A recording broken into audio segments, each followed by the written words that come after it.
Isère Économie et Présence, partenaire des entreprises de votre territoire. Entreprises, secteur public, acteurs de l'économie sociale, la Caisse d'épargne Rhône-Alpes s'engage à vos côtés. Caisse d'épargne Rhône-Alpes, la banque des décideurs en région.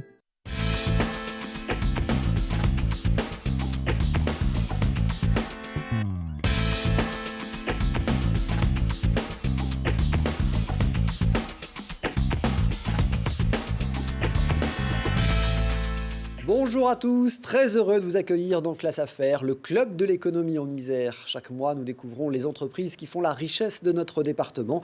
Avec des experts, des témoins, des reportages, nous décortiquons les rouages de l'économie.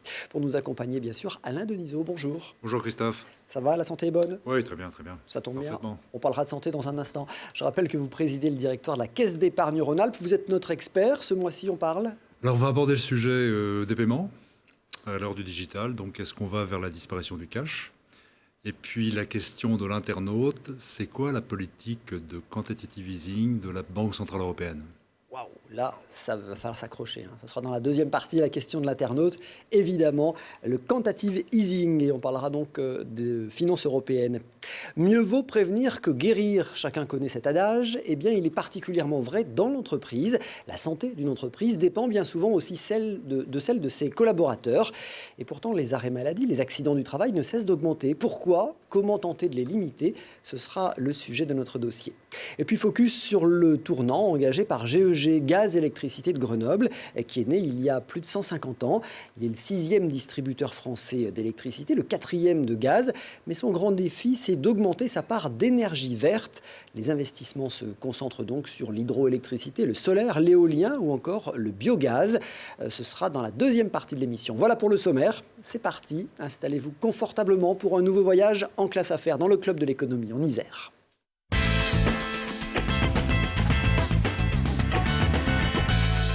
La disparition de l'argent liquide pour nos achats du quotidien. À l'heure du digital, c'est une perspective dont on entend souvent parler. Alors comment paierons-nous demain quand disparaîtront les pièces, les billets au profit des paiements électroniques? Suivrons-nous notamment l'exemple de la Suède qui fait figure de pionnière dans ce domaine? Quelques éléments de réponse avec Alain Denisot. Oui, alors puisque vous parlez de la Suède est un pays intéressant. Si on compare la moyenne européenne de paiement en espèces et la Suède, les Suédois utilisent 10 fois moins d'espèces que les autres Européens, alors sachant qu'entre les pays européens, il y a beaucoup de disparités. Mais pour eux, le paiement digital, par carte, par paiement mobile sans contact, est devenu une norme. Et il y a plus de 40% des Suédois qui n'utilisent plus d'espèces au quotidien. Voilà. Alors en Europe continentale, enfin en Europe centrale, continentale, c'est un peu différent. Il y a de très grands écarts. L'Europe centrale, l'Allemagne, l'Autriche, la Slovénie utilisent encore beaucoup d'espèces. Et juste pour mémoire, c'est pour ça que les Allemands voulaient un billet de 500 €, si on se rappelle, il y a une petite vingtaine d'années. Et à l'inverse, des pays comme la France sont plutôt à mi-chemin entre ces pays qui utilisent beaucoup les espèces et d'autres qui sont plus précurseurs, comme les pays d'Europe du Nord. Donc une position intermédiaire pour la France, finalement. Alors, pour donner une idée, aujourd'hui en Europe, 80% des opérations de paiement se font en espèces en moyenne, pour environ 60% de la valeur. Donc ça signifie quoi? Ce sont des petits paiements de proximité, boulangerie, presse, etc. En France, on est à un petit 70%, 68% précisément. Un peu en dessous de la moyenne. Du nombre d'opérations pour 28% en valeur. Ah oui. Donc c'est vraiment concentré sur les petits paiements et on voit vraiment une déformation.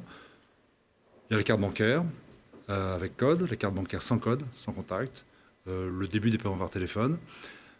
Ce qui est intéressant, c'est que dans certains pays, je vais m'éloigner un peu de l'Europe, mais en Chine, par exemple, où la carte bancaire était assez peu diffusée, le saut du cash vers les téléphones mobiles est quasiment fait. C'est-à-dire que maintenant, les Chinois payent avec leur téléphone mobile. Ouais. Voilà. Donc la tendance en France, c'est aussi celle-là, à la baisse. Est-ce que le chemin sera long pour qu'on arrive au 100% de paiement par mobile, par exemple? Je pense qu'il y a une économie de proximité familiale, on va dire collaborative, pour pas le péjoratif, qui continuera à utiliser des espèces. Et c'est pour ça qu'en France, les banques maintiennent un réseau de distributeurs assez dense, même très dense, puisque 99% des Français ont des distributeurs à moins de 10 minutes de chez eux, en schématisant. Mais la tendance de fond, c'est une baisse des paiements en espèces, parce que c'est plus simple de payer par carte, c'est plus simple de payer sans contact, et c'est surtout moins risqué. Oui, surtout depuis le sans contact, vous l'évoquez, mais c'est effectivement beaucoup plus simple. Alors, le sans contact en France a fait un bond extraordinaire. On a fait entre 2012 et 2017 fois 1000. Voilà. Ce qui est bon, on peut faire fois 1000 d'une petite chose, mais surtout entre 2017 et 2018, on fait plus 70%. Voilà. Et il y a en France 2 milliards de paiements sans contact. Ça a coïncidé avec la banalisation de la carte qui permet le paiement sans contact. Ça a coïncidé aussi avec le fait qu'il y avait des légendes urbaines qui laissaient entendre qu'une carte de paiement sans contact pouvait être dangereuse et qu'on pouvait se faire capturer, pirater plus facilement. Moi, j'ai jamais vu de situation de ce type. Et puis, le rehaussement du plafond de 20 à 30 euros. Oui. Donc, ça facilite vraiment les paiements de proximité. Un mot sur le paiement avec les smartphones. Alors, c'est en déploiement. C'est relativement lent malgré tout. Parce que comme la France est très avancée sur les cartes bancaires, notamment en termes de sécurisation de cartes bancaires avec la puce, parce que la puce c'est une invention française, il ne faut pas l'oublier, finalement la carte et le smartphone se font un peu concurrence. Il y a des systèmes comme Apple Pay, Paylib qui existent, mais aujourd'hui le vrai vecteur de développement c'est la carte sans contact. On avait évoqué déjà dans cette émission l'instant payment, le paiement instantané. Est-ce qu'il est en développement? C'est une alternative? Ça sera peut-être le gros concurrent de la carte et du téléphone. En fait, l'instant payment, c'est de pouvoir faire un virement entre banques, donc d'un particulier dans une banque à un autre particulier dans une autre banque ou un professionnel, de façon instantanée. C'est-à-dire que le délai bancaire, le temps que ça aille dans les tuyaux, qui est en général de 24 à 48 heures, disparaît. Et en 10 secondes, le paiement est réalisé, il est irrévocable. Donc, il ne faut pas se tromper. Donc, il y a des processus de sécurisation dans les outils bancaires, notamment dans les outils des clients. Mais l'instant paiement va se développer aussi de façon assez intense. Donc, je comprends bien effectivement la tendance. Quelle est l'attitude des banques? Est-ce qu'elles poussent à cette société sans cash? Alors, les banques, en fait, ont appris quelque chose des événements, si tant est qu'on ait cette conviction, ce qui est la mienne. On ne doit pas se mettre à la place du client. C'est-à-dire qu'on doit accompagner les mouvements. On doit parfois mettre à disposition des outils qui les anticipent, mais on ne doit pas penser à la base du client. Aujourd'hui, nos clients, en France, ont encore besoin d'espèces. Donc nous conservons un parc d'automates extrêmement dense. Nous avons un des parcs d'automates en France bancaire qui est le plus élevé. Les fameux distributeurs de billets. Voilà. Et en même temps, nous poussons le paiement sans contact, le paiement par mobile, pour finalement que le client ait le choix et que naturellement, dans ses habitudes de vie, il choisisse ce qui est le plus simple pour lui. Mais le cash a encore un rôle dans notre économie, il a un rôle, on va dire, familial, il a un rôle en économie de proximité, mais clairement, un jour, il deviendra marginal. Oui, ce qui doit primer, c'est l'intérêt du client avant tout, n'exclure personne. N'exclure personne, et puis, en prenant un peu de distance, en se mettant dans une vision un peu plus réglementaire, la disparition du cash, c'est moins de fraude, c'est moins de blanchiment, c'est moins de financement du terrorisme, c'est moins de fraude fiscale. Donc tout ceci doit quand même nous conduire en tant que citoyens à pousser un peu vers l'accélération de cette disparition. Merci Alain. Je retiens notamment cette transition lente mais sûre, progressive. 8 de nos achats sur 10 sont encore payés en liquide. Les petits achats.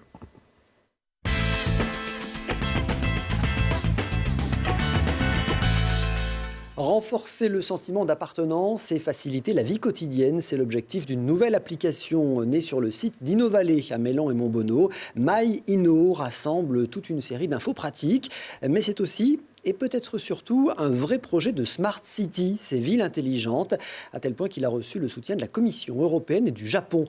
Vous allez comprendre avec ce reportage. 110 hectares, 370 entreprises, mais une application pour tous. C'est une expérimentation mondiale unique en France.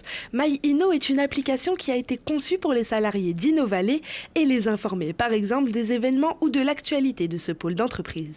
Il y a 11 000 personnes, on n'arrive pas à communiquer avec 11 000 personnes, donc on réfléchit depuis plusieurs années aux différents outils qui vont nous permettre de contacter tous ces salariés. Donc c'est vrai qu'aujourd'hui, les applis, les apps, tout le monde a ça sur son téléphone, c'est facile et surtout c'est utile. Donc quand c'est utile, c'est quelque chose qu'on utilise. Voilà.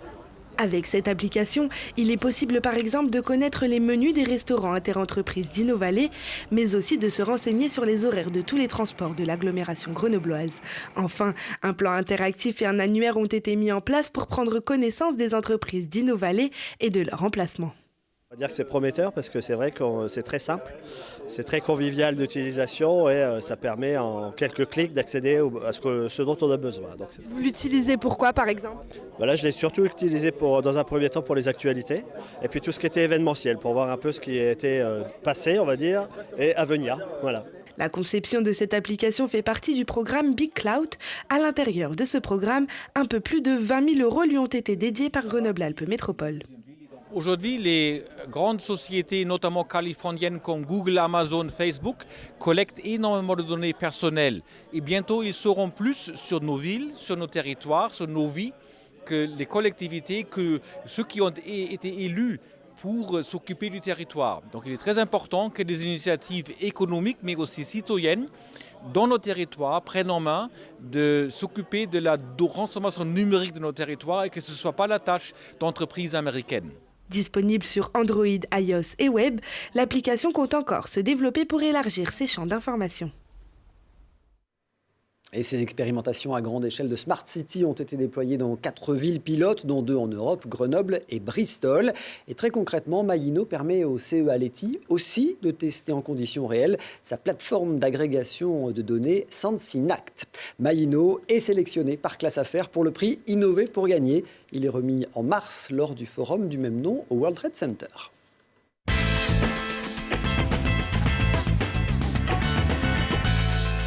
Les arrêts maladie coûtent chaque année près de 10 milliards d'euros au régime général de l'assurance maladie. Et au-delà, la question du bien-être individuel, de la santé au travail est un véritable enjeu de performance économique. Quand on sait qu'un salarié sur 4 dit être en hyper-stress au travail, on comprend l'urgence à améliorer la prévention en entreprise. On parle santé au travail avec Elisabeth Jogan. Bonjour. Bonjour. Vous êtes directrice de MT2I. MT2I, c'est un service de médecine du travail. Non, c'est un service de santé au travail. Et depuis 2004, nous ne nous appelons plus médecine du travail, mais santé au travail, même si la mission est la même depuis 1946, qui est la date à laquelle la loi sur la médecine du travail a été votée. Et la mission, c'est éviter que le travail n'altère la santé. Ceci dit, aujourd'hui, pour servir cette mission, nous nous orientons sur la détection et la prévention des risques professionnels. Alors on va évidemment largement en parler. Juste avant cela, quel est votre rayon d'action ? Alors MT2I est un service de santé qui couvre géographiquement une grande partie de l'agglomération grenobloise, ainsi que le plateau mathésin, Loisan et ses stations de ski. Il y a 2 autres services de santé dans l'agglomération grenobloise, Métrasif et AST. Et dans l'Isère, il y a un autre service de santé à Moiran, un autre à Vienne et enfin à Bourgoin. Quel écuménisme, vous citez tout le monde. Alors, voilà, on précise quand même que ce sont des organismes qui sont agréés par la direction du travail. Tous les services de santé ont un agrément de la directe. On a un agrément de la directe. Économiquement, on ne vit que de la cotisation de nos adhérents. Et les comptes sont certifiés par un commissaire aux comptes. Bon, pour MT2I, il y a beaucoup d'adhérents, des milliers d'adhérents. À MT2I, nous avons 7000 entreprises adhérentes environ et nous avons en charge la surveillance médicale de la santé au travail de 83 000 environ salariés. Donc votre rayon, secteur d'activité confondu, c'est toutes les entreprises, sauf le BTP ? Alors, interprofessionnel, sauf le BTP et l'agriculture. Le bâtiment a son service de santé à part, ainsi que l'agriculture, qui a un régime à part également. Donc les professionnels avec lesquels vous travaillez, qui travaillent pour vous, votre équipe autour de vous, c'est quoi ? C'est des médecins ? Alors, ce sont d'abord et de manière très traditionnelle des médecins du travail et je me permets de rappeler, d'insister sur ce point. Les médecins du travail sont des médecins spécialistes. Ils ont une qualification de spécialiste, comme un cardiologue ou un anesthésiste. Donc ils ont fait plus d'études qu'un généraliste, pour être clair. Ils ont fait un internat de médecine du travail. Alors aujourd'hui, dans les services de santé, vous trouvez donc ces médecins spécialistes qui sont des médecins du travail. Pour tenir compte de la pénurie médicale qui frappe également cette spécialité, eh bien, depuis 2011, on nous a permis d'embaucher des collaborateurs médecins qui sont des médecins qui sont en reconversion professionnelle et qui suivent pendant 4 ans cet internat de santé au travail avec un tuteur qui est lui médecin du travail. Et ainsi, nous avons à MT2I un anesthésiste en reconversion, une gériatre en reconversion, un urgentiste en reconversion. Même la santé au travail peine à recruter. Voilà, ben ça c'est déjà une information. Alors pour seconder, pour aider ces médecins, il y a des infirmiers. Alors il y a des infirmiers qui ont également une spécialité santé au travail avec une formation sur ce champ-là. Et depuis 2011, le médecin du travail anime et coordonne une équipe pluridisciplinaire. À MT2I, nous avons 5 ingénieurs, dont un ingénieur chimiste, un ergonium et 13 préventeurs qui ont un niveau hygiène-sécurité Bac+2. Parce qu'on va voir effectivement cette mission de prévention. Avant cela, il y a la partie émergée de l'iceberg, celle que chaque salarié que nous sommes connaît bien, c'est le suivi de l'état de santé des collaborateurs dans les entreprises. Oui, on appelle ça le suivi clinique. Il a évolué et aujourd'hui, les médecins du travail ont en charge ce qu'on peut appeler les cas complexes, c'est-à-dire la surveillance médicale des salariés qui sont déterminés après un examen de l'analyse des risques professionnels qui sont déterminés salariés qui doivent avoir une surveillance renforcée. Et ils sont vus par le médecin du travail qui fait une fiche d'aptitude et ils sont vus tous les 2 ans et également par l'infirmier en santé au travail. Donc surveillance renforcée des salariés qui sont particulièrement exposés à un risque alors, notamment. Risque chimique, l'amiante, les risques biologiques particuliers, etc. Bon, il reste quand même la visite d'embauche, la visite de reprise du travail, et puis du coup la visite périodique quand même, il en reste ? Oui, il reste des visites périodiques, mais elles sont différentes selon que vous êtes en surveillance médicale renforcée ou surveillance individuelle simple ou surveillance individuelle adaptée. La surveillance individuelle adaptée concerne les travailleurs de nuit ou les salariés handicapés. Mais en dehors des visites de reprise, de pré-reprise, de visites à la demande du salarié ou à la demande de l'employeur, en gros, je schématise, les autres salariés sont vus par des infirmiers en santé au travail. Bon, deuxième grosse partie de votre activité, l'évaluation des risques, vous en parlez. Alors là, c'est à la demande d'un médecin du travail. Il peut y avoir des déplacements dans les entreprises pour évaluer les risques. Oui. D'ailleurs, la loi qui nous donne cette mission de vérifier que la santé n'est pas altérée par le travail, nous dit que nous devons d'abord avoir des actions de prévention dans les entreprises. Alors ça peut se réaliser soit sur un poste de travail, soit sur une collectivité de salariés, soit par branche professionnelle. On peut s'engager à faire des études épidémiologiques sur une cohorte de salariés qui relèvent de telle branche professionnelle.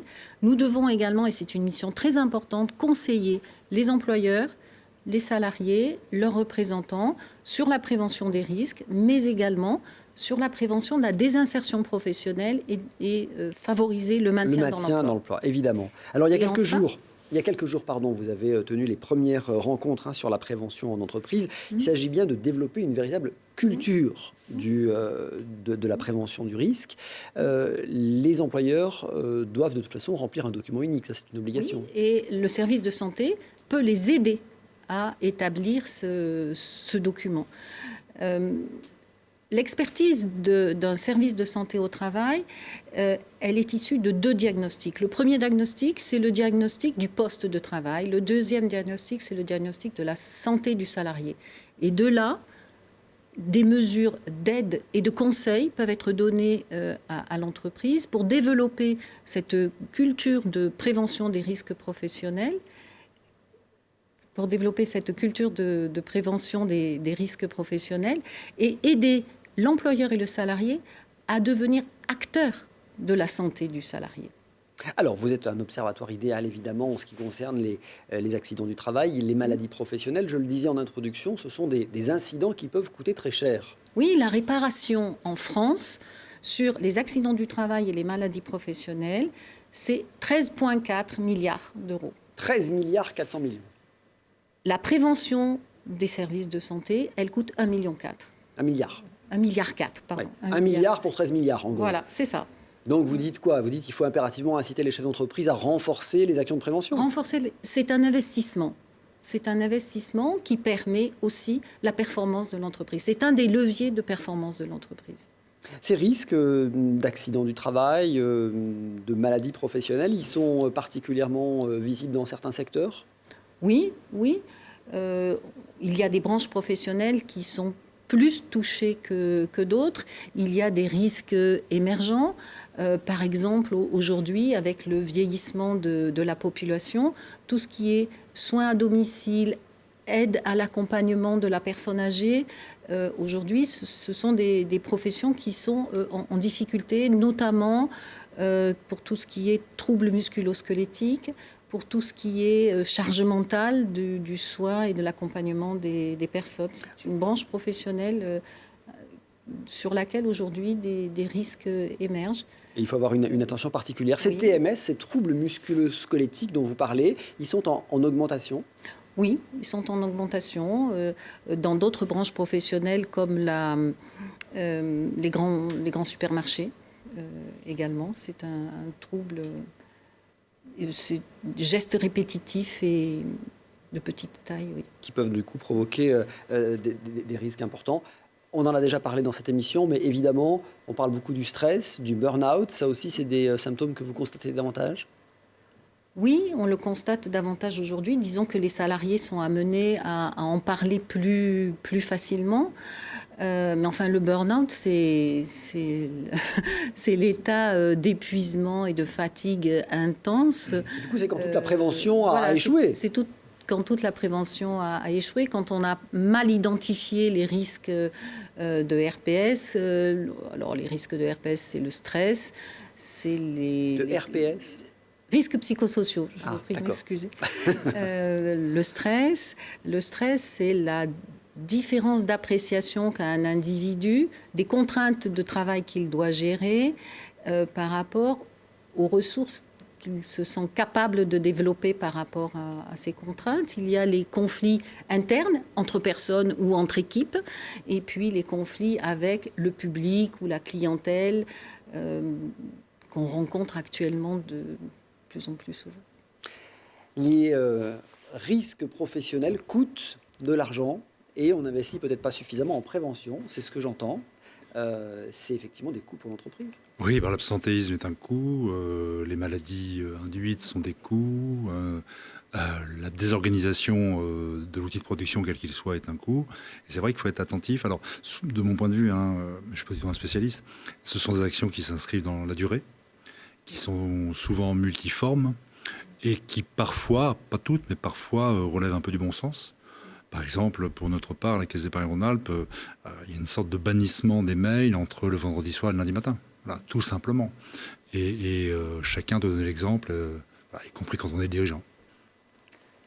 Merci beaucoup. Merci Elisabeth Jogan d'avoir été avec nous. Dans un instant, de la transition écologique, GEG a fait un véritable défi. C'est ce credo qui est important pour Gaz et Électricité de Grenoble, qui veut multiplier par 3 sa production d'énergie verte dans les 3 ans à venir, en développant notamment le solaire ou l'hydroélectricité. Une nouvelle ère donc pour celui qui est le 6e distributeur français d'électricité. À tout de suite.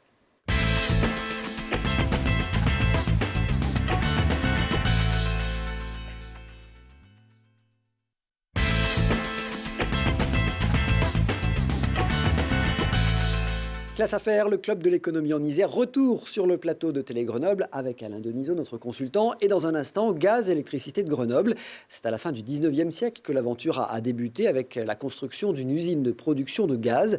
Aujourd'hui, ce sont les énergies renouvelables qui sont d'actualité chez GEG. Avant cela, vous le savez, il y a la traditionnelle question de l'internaute. Dans Classe Affaires, vous pouvez nous envoyer vos questions. Notre expert y répond. Alain, cette semaine, Simon veut avoir des précisions. Alors, c'est un peu technique sur le quantitative easing et la BCE, la Banque Centrale Européenne. On va essayer de démystifier. Faisons simple. Faire simple, relativement. Le quantitative easing de la BCE, donc c'est une politique monétaire. Traduction assouplissement quantitatif, ça n'en dit pas beaucoup plus. En fait, c'est pour s'assurer que les taux d'intérêt restent très bas pour accompagner le financement de l'économie. Donc il y a eu 2 temps dans la politique de quantitative easing de la BCE, menée par Mario Draghi. Un premier temps dit conventionnel, où la Banque Centrale Européenne a baissé les taux d'intérêt directeurs pour permettre aux banques de se refinancer moins cher et donc de prêter moins cher et plus à leurs clients. Donc c'est un temps qui a commencé en 2012 jusqu'en 2015, qui a donné un certain nombre de résultats.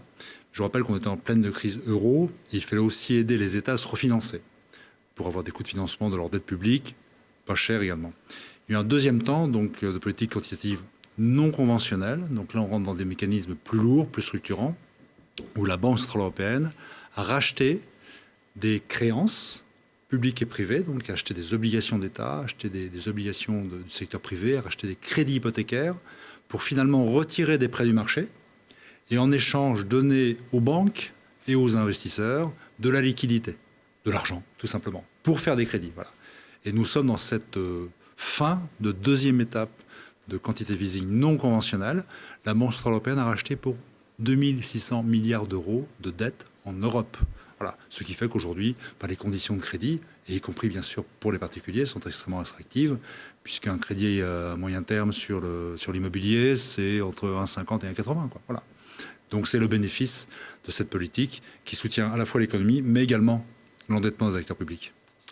Merci Alain. Si vous aussi vous voulez des précisions sur une notion économique, même si elle est un peu technique, n'hésitez pas à nous écrire classeaffaires@telegrenoble.net.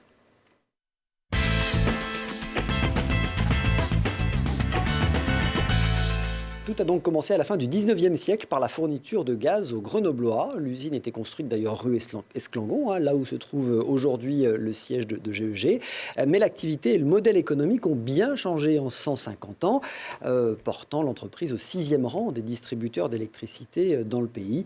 GEG affiche plus de 200 millions d'euros de chiffre d'affaires et a dépassé les 400 collaborateurs. Pour en parler, nous accueillons Christine Gauchard. Bonjour. Bonjour. Vous êtes la directrice générale de GEG. Merci d'être avec nous. GEG, c'est une société d'économie mixte dont les actionnaires sont quoi? La ville de Grenoble, la métro et puis Engie? Oui, c'est ça. Alors les actionnaires, c'est une SEM. Donc les actionnaires majoritaires, ce sont les collectivités locales, donc la ville de Grenoble et la métropole de Grenoble depuis 2018. Également d'autres collectivités, d'autres communes de l'Isère finalement qui ont choisi d'apporter finalement leur réseau à GEG. Et puis des actionnaires industriels dont Engie effectivement est le représentant majoritaire. Bon, 3 grandes activités principales, pour faire simple, la production d'énergie, la distribution d'énergie et la fourniture. On reviendra sur la production, mais faites-nous le distinguo entre la distribution et la fourniture. Alors la distribution, en fait, c'est les réseaux. Donc les réseaux d'électricité, les câbles, les réseaux de gaz, les tuyaux de gaz. Voilà. Et puis la fourniture, en fait, c'est ce qui passe dans les réseaux.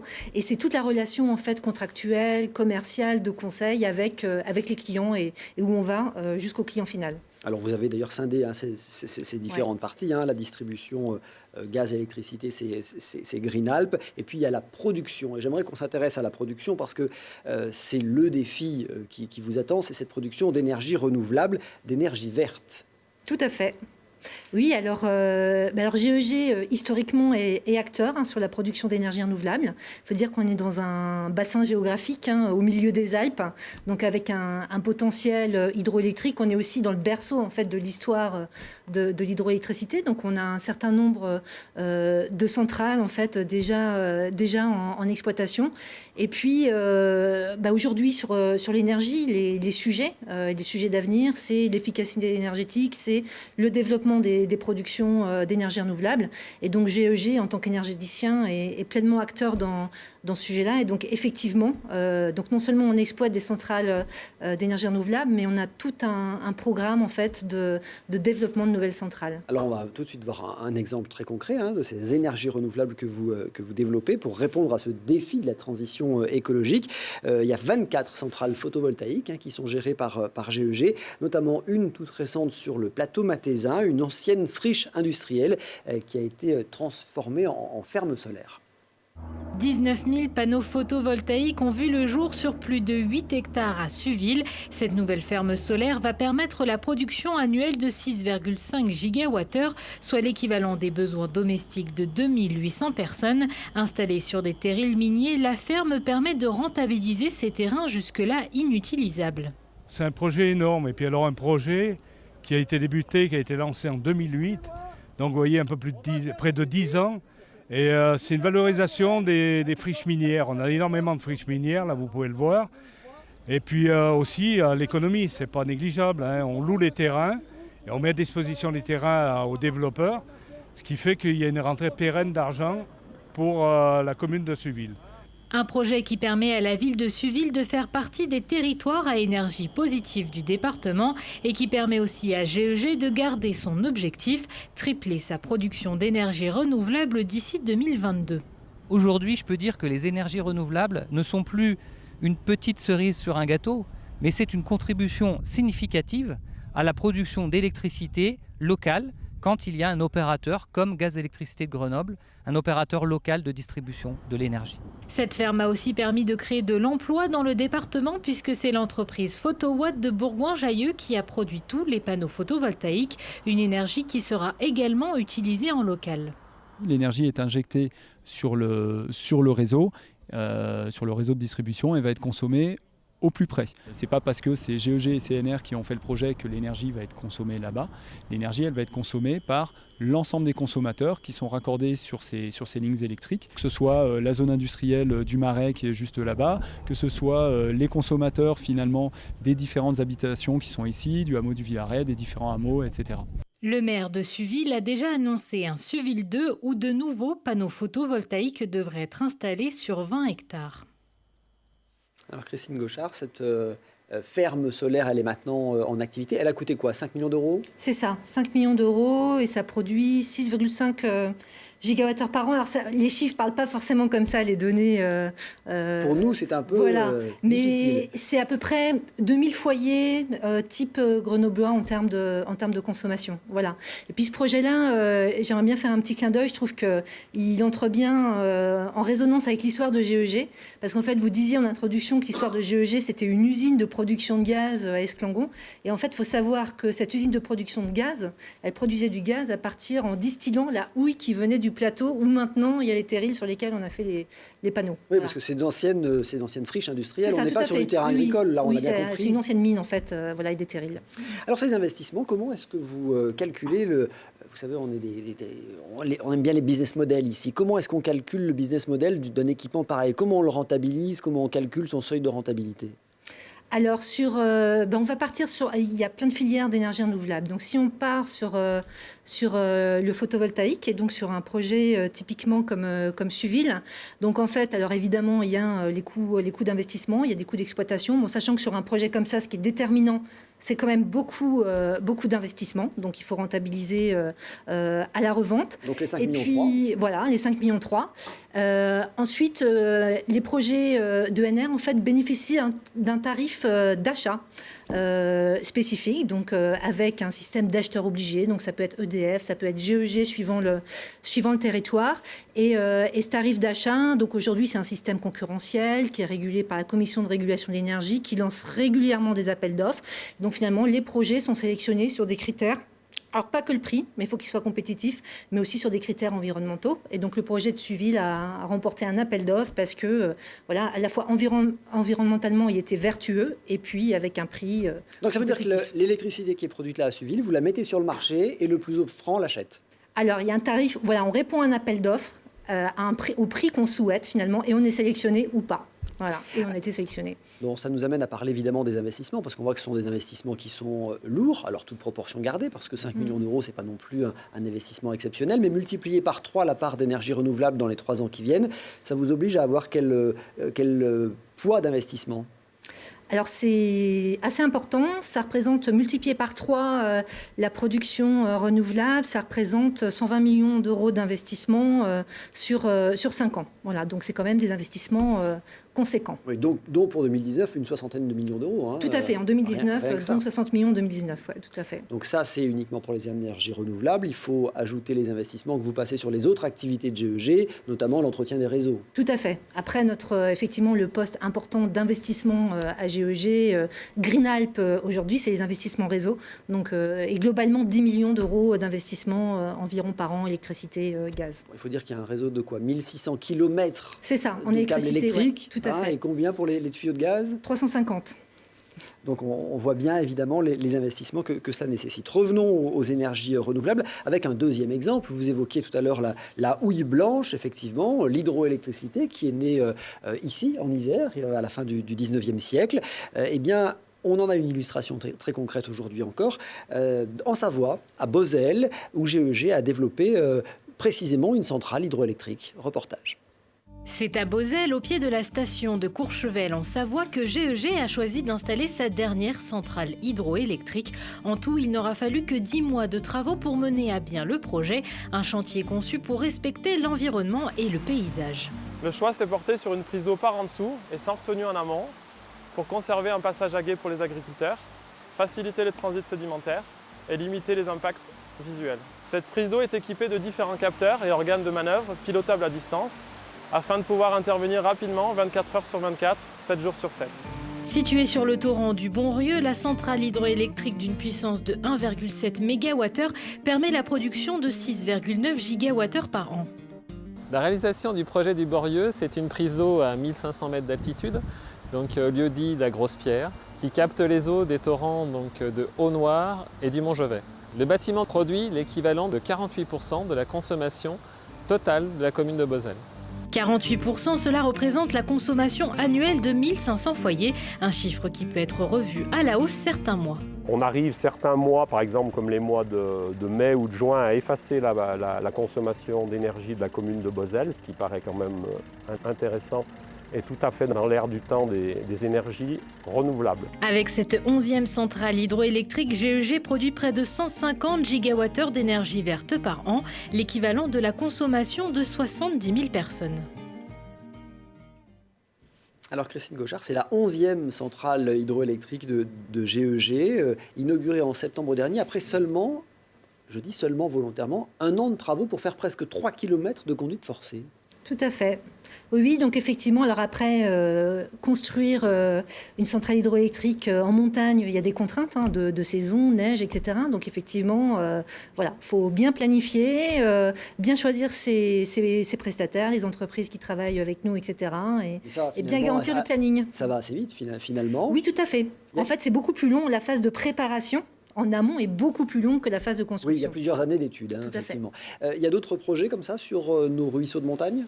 Oui, alors on a un certain nombre d'autres projets en fait, effectivement dans les Alpes, que ce soit en Isère, en Savoie ou dans les Hautes-Alpes. Voilà, donc pour donner quelques exemples, récemment, nous avons été sélectionnés par Courchevel, donc en face de Beauzelle, pour développer leur projet de centrale mini-hydro, les Bellevilles.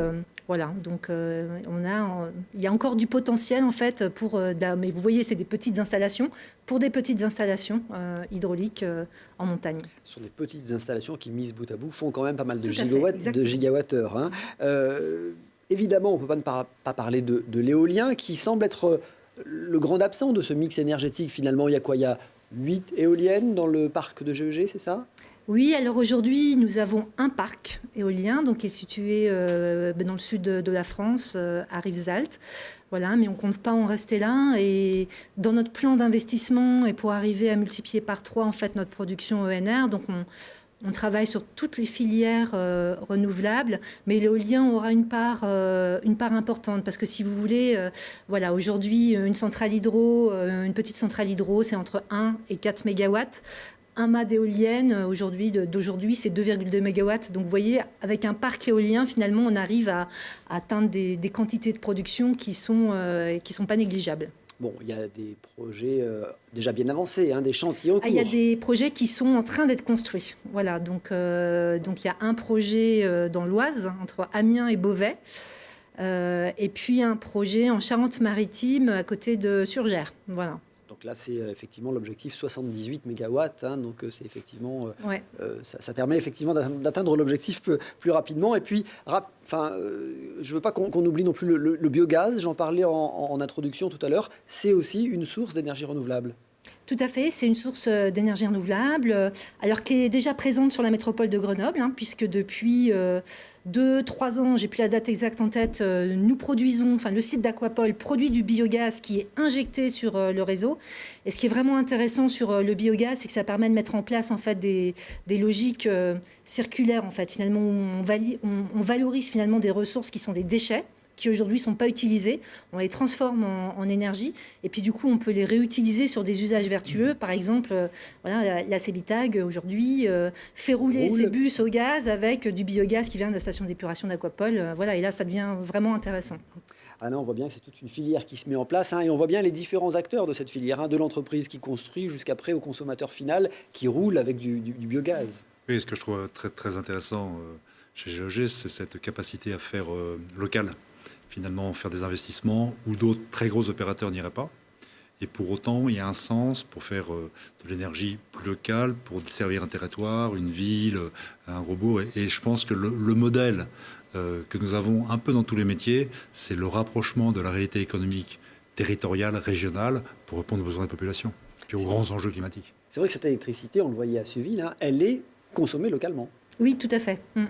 Donc ça, c'est effectivement les circuits courts à la mode énergétique, finalement. Tout à fait. Oui, et puis le local, vous disiez le local, nous, le local, c'est notre ADN. On est une entreprise locale depuis 150 ans. Et autant sur les sujets énergie, finalement, c'était des sujets très planifiés, qui dépendaient de l'État. Aujourd'hui, on voit bien que les sujets énergie, les sujets énergétiques d'avenir, c'est des projets qui forcément impliquent les gens.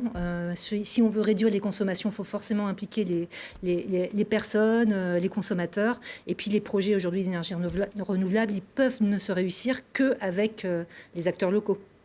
Exemple très concret d'ailleurs avec la station GNV qui est actuellement en construction à La Tronche, c'est ça qui va... C'est ça, tout à fait. Oui, sur le site de la caronnerie, effectivement. Qui permettra du coup à des véhicules moins polluants de rouler et de faire le plein. Tout à fait. Donc ce sera une station publique en fait. Donc du coup ça permettra effectivement à des véhicules, des poids lourds, des véhicules légers aussi de pouvoir s'approvisionner en GNV. Et le GNV c'est moins de bruit, quasiment, pas de particules fines, moins d'émissions, plein d'atouts environnementaux. On comprend bien le défi qui est devant GEG. Merci beaucoup d'avoir été avec nous, Christine Gauchard. Merci d'être venue témoigner. Merci Anne Denisot. Merci Christophe. Merci à tous de votre fidélité. Classe à faire, à voir ou à revoir sur le site internet télégrenoble.net. Quant à nous, on se donne rendez-vous le mois prochain pour un nouveau voyage en classe à faire dans le club de l'économie en Isère.